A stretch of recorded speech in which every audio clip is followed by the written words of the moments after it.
Thank you for joining us today. We're here to present an informational workshop on estate planning and funeral and cremation pre-planning.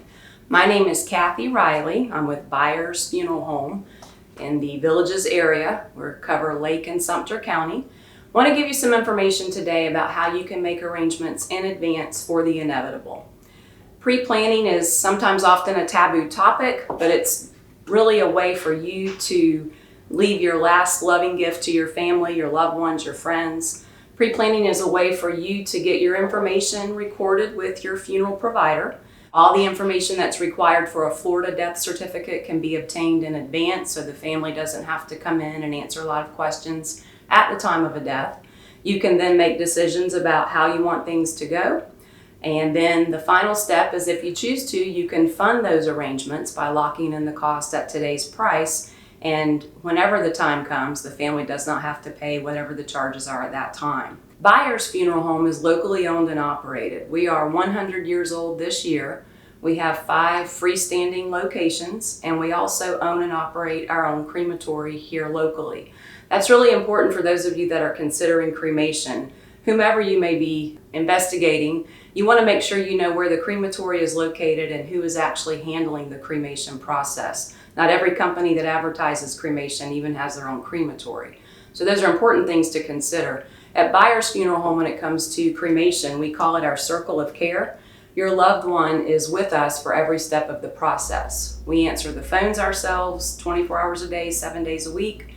We pick up the deceased ourselves, and then we have our own crematory on site. So everything is handled in-house by us. We're also a full-service funeral home.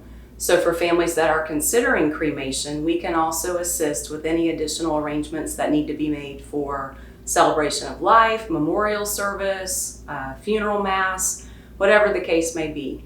We also can assist families who want to have their loved one transferred out of the area for burial or body donation to the State Anatomical Board. Those are all things that we can do. As far as pre-planning for all of this goes, at Beyers Funeral Home, our plans are completely transferable, which I think is really important, especially in our society today. We don't know what the future holds. Sometimes people move or relocate. Any plans that you make with us at Beyers are completely transferable. The reason for that is when you pre-arrange with any funeral provider anywhere, the money that you prepay is held by a third party until the death occurs. We use a company called Homesteaders Life. It's an insurance company that just does this for funeral homes all over the United States. So by them holding the money, you know the funeral home's not spending your money in the meantime, but it also allows the arrangements to go to another funeral home should you move or relocate. The plan will transfer dollar for dollar plus any interest or growth accumulated on the policy, so that's a positive as well. I'd be happy to explain things further. Just wanted to give you a brief overview of how the process works so you can make plans for the future, take the burden off of your family, and make sure your wishes are carried out. I can be contacted at 352-427-7868. And now you're going to hear from Amy Pittman of the Pittman Law Office. Hello, like she said, my name is Amy and I do estate planning here in the Villages area. I've been practicing here for 13 years doing estate planning. And when we talk about estate planning, it really is what happens when you're incapacitated and what happens when you pass away, and what we need to do to prepare for that. And most of the time you're going to consider that in documents. So if we become incapacitated, we want to make sure that we have a durable power of attorney to make sure that the person that we trust to do what's in our best interest while we're alive but incapacitated is able to manage our assets, do anything with Social Security, pay your bills, write checks, things like that. So they're taking care of the day-to-day. Then you also have your healthcare surrogate designation, and that's the person who's going to make your medical decisions for you. Who's going to decide medication or treatment, or are we going to go in this assisted living or have home health care? And then you have the living will, which basically is just going to say, if I'm in a vegetative state or in stage condition and there's no chance for recovery, I don't want to be artificially prolonged. We also have the authorization release medical. That's usually called HIPAA, and what that is, it allows your medical provider to release your medical information to the names of people that you list. So let's say you have a spouse and several children, you may want all of them on that authorization, even though maybe you only named your daughter as your healthcare surrogate. And whenever you're doing your durable power of attorney for financial, your healthcare surrogate, you want to think in succession. So if I name my oldest daughter or this daughter as my healthcare surrogate, I want to have a backup to that person. If I have a financial power of attorney and they're unable to act, who's going to be the alternate that's going to be able to step in? Because once you're incapacitated, we're unable to make changes to those documents. So again, making sure that those documents are current to your situation and who can be best fit in those roles is something you need to consider. Also, if you move to Florida from another state, we want to make sure that those documents are updated to Florida. Those durable power of attorney, healthcare surrogates are definitely more state specific than your wills and trusts. Now, when you look at a last will and testament, that's what's going to happen when you die. A last will and testament is going to be a document that says who's your beneficiary, who's going to be the executor of your estate, which we call personal representative in Florida. And your last will and testament does not avoid probate. It just tells the probate court what to do with assets that are in your individual name. So if you have an asset with a beneficiary, let's say pay on death or transfer on death designations, then those assets do not go to probate. So if I have a checking account or a savings account and I say pay on death to my 2 children, then the bank's going to write a check to both kids. If I have an IRA or a 401k and I've named beneficiaries on that, then the company has to pay out to my beneficiaries. So those beneficiary designations control.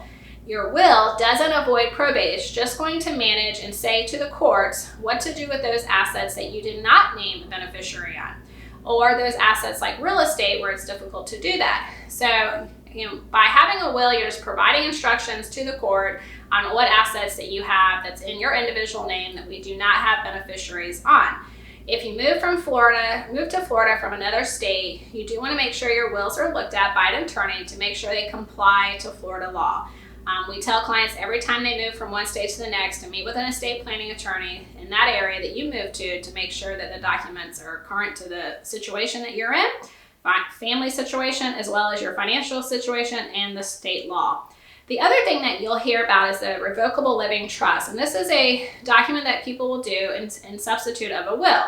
And what they're doing is they're titling their assets. That's called funding their trust while they're alive. So maybe they're going to title their house in the trust. They're going to change the ownership of their bank accounts to the trust. And the idea is to get those assets into that bucket so that when they pass away, the owner of the trust, that the person that they've named to be in charge, which is called a successor trustee, will have access to those assets fairly soon after the owner of the trust dies. And that person, the trustee, will be able to pay your bills, have access to the accounts, put your house up for sale, manage the assets without going to probate. So most people are doing these revocable trusts as a way to avoid probate.